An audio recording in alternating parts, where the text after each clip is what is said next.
चलिए चलते हैं अपने पिछले अध्याय में, अध्याय 14 में जैविक प्रक्रियाएं। वहाँ आपका टॉपिक बनेगा प्रजनन, वृद्धि और परिवर्धन, है ना। तो उनमें से हम लोग टॉपिक टू टॉपिक पढ़ जाएंगे। प्रजनन क्या है ना। ये अक्षर तो समझ आ रही है, ये एक बच्चे की अक्षर है थोड़ा से, है ना। तो दिक्कत होगी तो मैं तो बोल ही रहा हूँ, जो बोलूँगा उसको सुनते जाना। तो प्रजनन क्या है?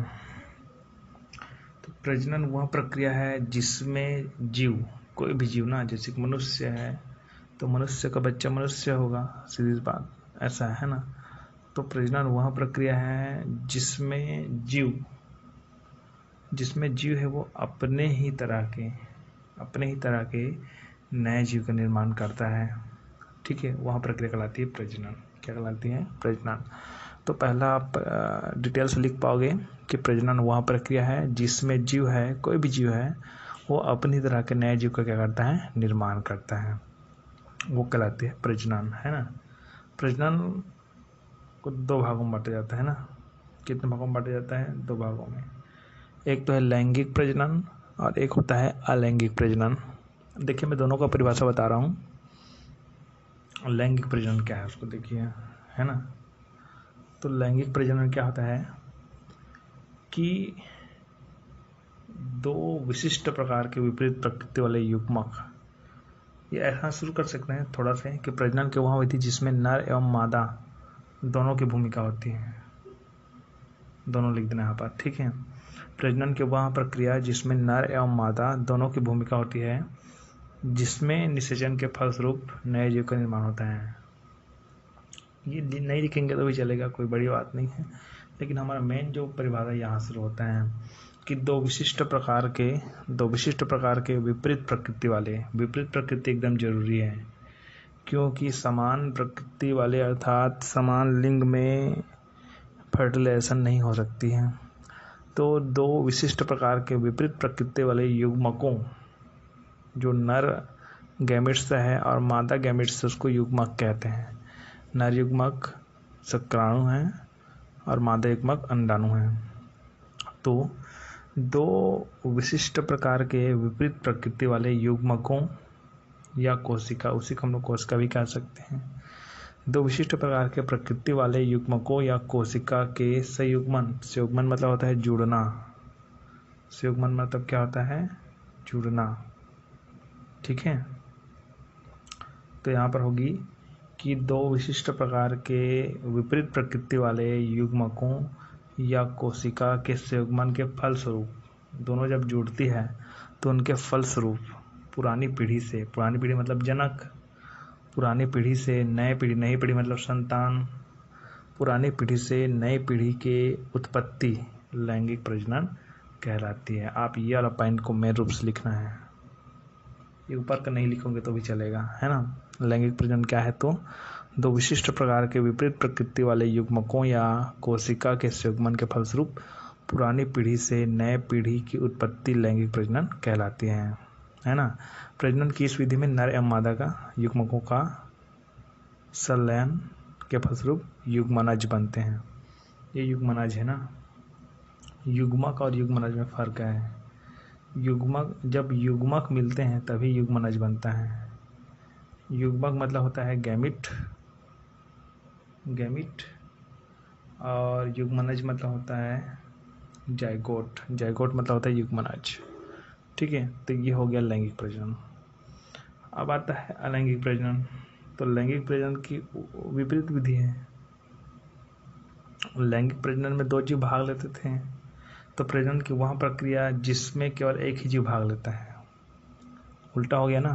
प्रजनन की वह प्रक्रिया जिसमें एक ही जीव भाग लेता है तथा अपने ही समान जीव की उत्पत्ति करता है। जैसे कि कोई भी हम लोग पौधे ले लेते हैं, जो कि पौधे के जो शाखाएं हैं, उन्हीं शाखाओं में छोटे छोटे क्या निकलते हैं? मुकुल निकलते हैं, और नए पौधे का क्या हो जाता है? निर्माण हो जाता है। तो एक ही पौधे से हुआ ना, मतलब एक ही जीव भाग लिया, तो वहाँ पर आएगा अलैंगिक प्रजनन। तो प्रजनन की वहाँ प्रक्रिया जिसमें एक ही जीव भाग लेता है तथा अपने ही समान जीव की उत्पत्ति करता है, लैंगिक प्रजनन कहलाती है। तो ये प्रजनन वाला पॉइंट खत्म हो गया। लैंगिक प्रजनन और अलैंगिक प्रजनन आ गया था वृद्धि। वृद्धि क्या है ना? तो वृद्धि के लिए देखिए कि ग्रोथ किसी जीव के आकार मतलब उसका जो आकार है वो आयतन, किसी जीव के आकार, आयतन एवं संरचना में अनुत्क्रमणीय परिवर्तन। अनुत्क्रमणीय ना, जैसे कि कोई बड़ा हो रहा है तो बड़ा होगा, उसके बाद वापस वो छोटा नहीं हो पाएगा, उसको बोलेंगे वृद्धि, वापस छोटी नहीं होगा, इसीलिए इसको बोला गया है अनुत्क्रमणीय। मतलब किसी जीव के आकार, आयतन, ये अनुसालिक है वो नहीं है ना, किसी जीव के आकार, आयतन एवं संरचना में अनुत्क्रमणीय परिवर्तन वृद्धि कहलाती है। ठीक है, ये आपका पॉइंट हो गया। ये 3 पॉइंट है ना, प्रजनन और वृद्धि और परिवर्धन। लेकिन परिवर्धन ज़्यादा इम्पोर्टेंट नहीं, इसलिए परिवर्धन को हम लोग नहीं पढ़ रहे हैं, है ना। आगे का जो पॉइंट है वो देखते रहेंगे।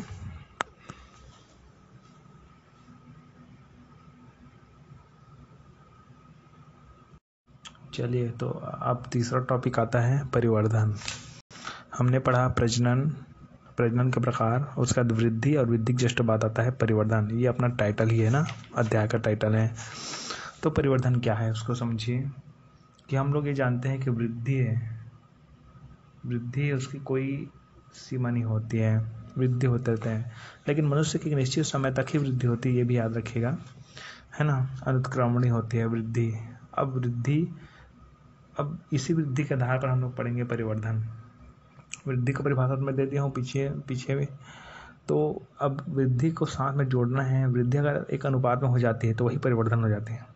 जब वो अनुपात में नहीं होती है, अपने हिसाब से होती रहती है ना, कभी 5% हुआ, कभी 20%, कभी 15%, कभी 10%, तो वृद्धि धीरे धीरे होती रही है, वो केवल वृद्धि कहलाती है। लेकिन वही वृद्धि अगर ना अनुपात में हो गई, ठीक है, तो परिभाषा पहले देख लेते हैं कि जब वृद्धि एक निश्चित अनुपात में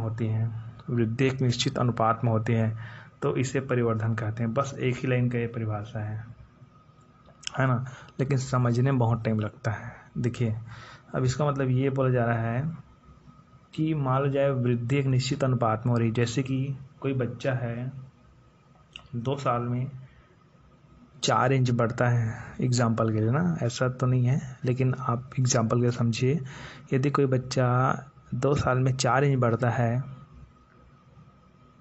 तो 4 साल में वो 8 इंच हो जाएगा,